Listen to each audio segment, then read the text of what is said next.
Yeah, so today I kind of wanted to do a new player guide just on how you can gear up faster. Basically, one thing I see a lot of people still struggling with as a new player is they kind of don't know how to gear up quickly and how to get to like 1K AP and have decent stats so they can actually start running most of the dungeons available. And I feel like this is a big curve that a lot of new players need to get to so that they can actually enjoy the content and not feel like left out and stuff like that.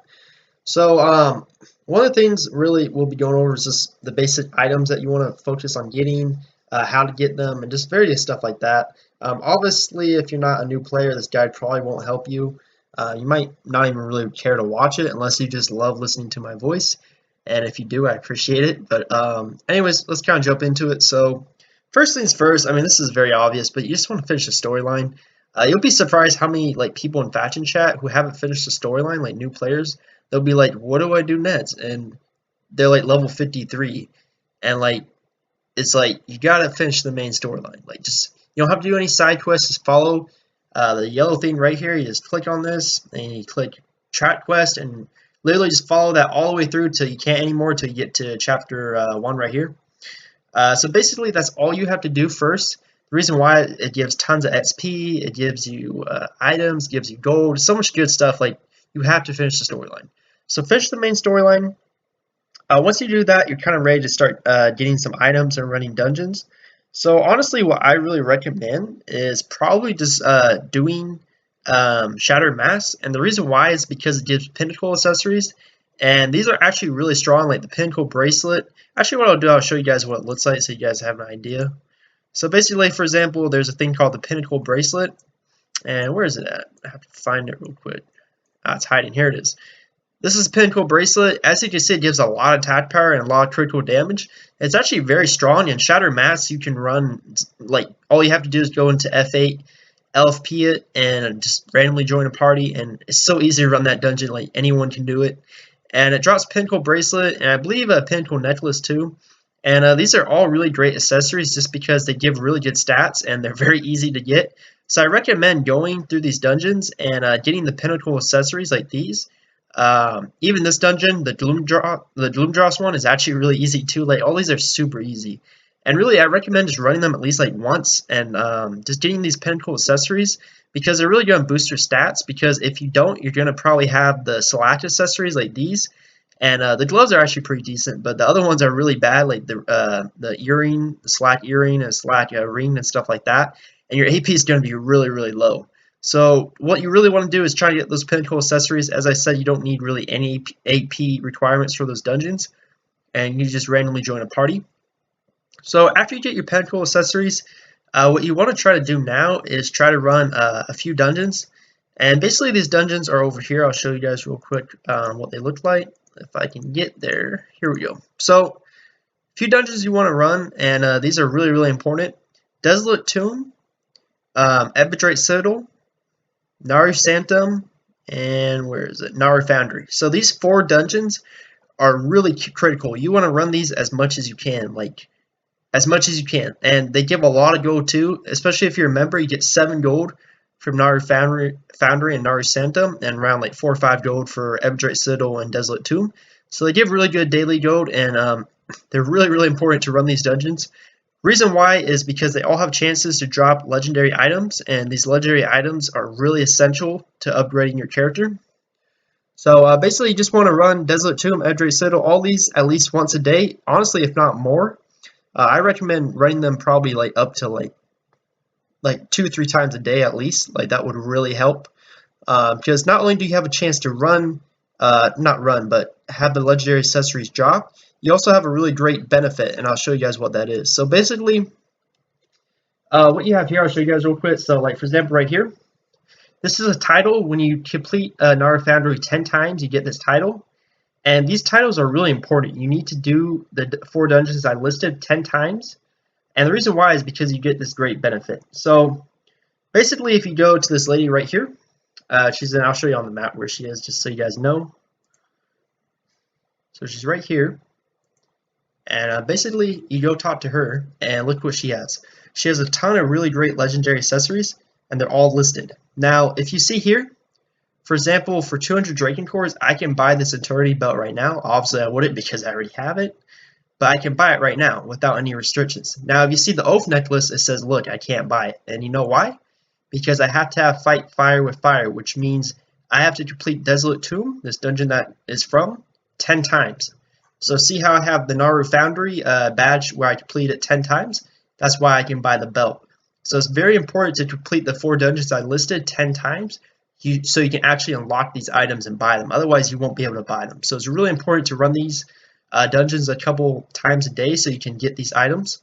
And basically, you're probably wondering, well, how do I get these 200 Dragon cores? So basically, there's a quest letter that you get from once you complete the main storyline, you get a quest letter.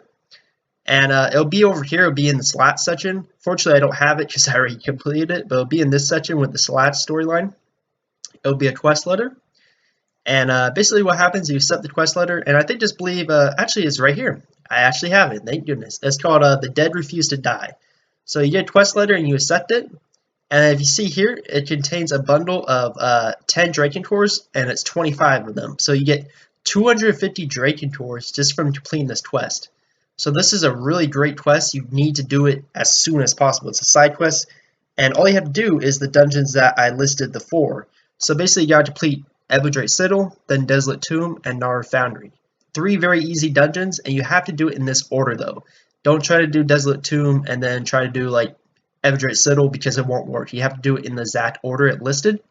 Last is the Mushin Tower. This one's really easy too. Floor 16 is not hard.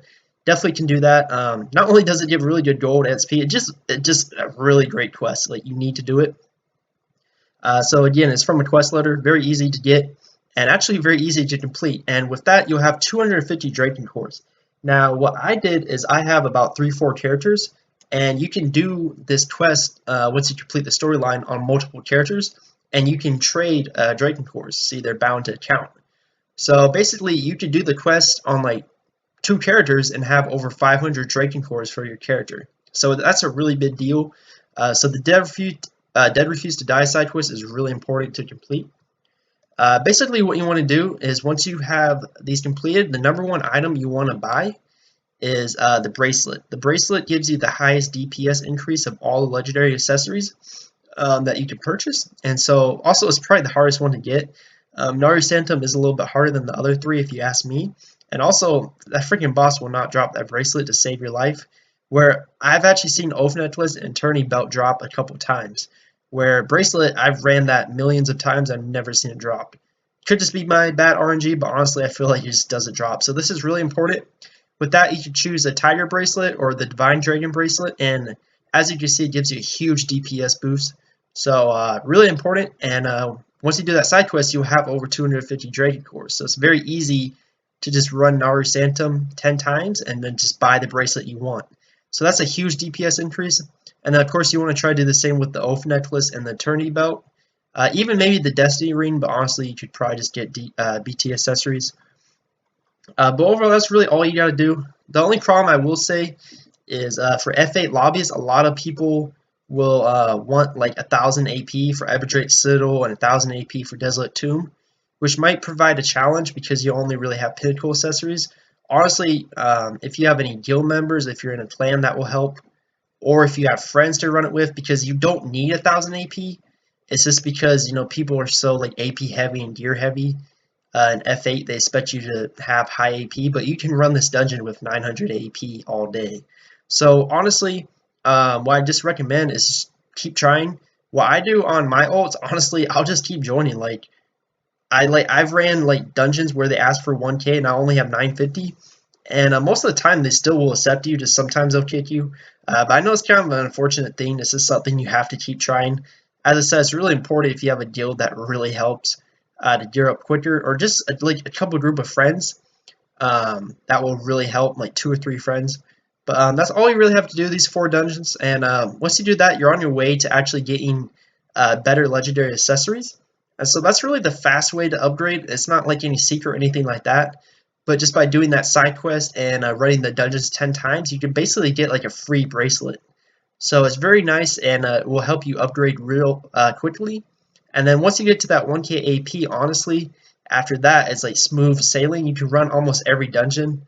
The only dungeons you really can't run is like maybe like I would say Hall's Heart and you know, like Star Cell Mines. But even these, you can run with 1K, but I'm just saying in general, F8 lobbies will probably ask for 1100. But overall, you can run all these dungeons down here.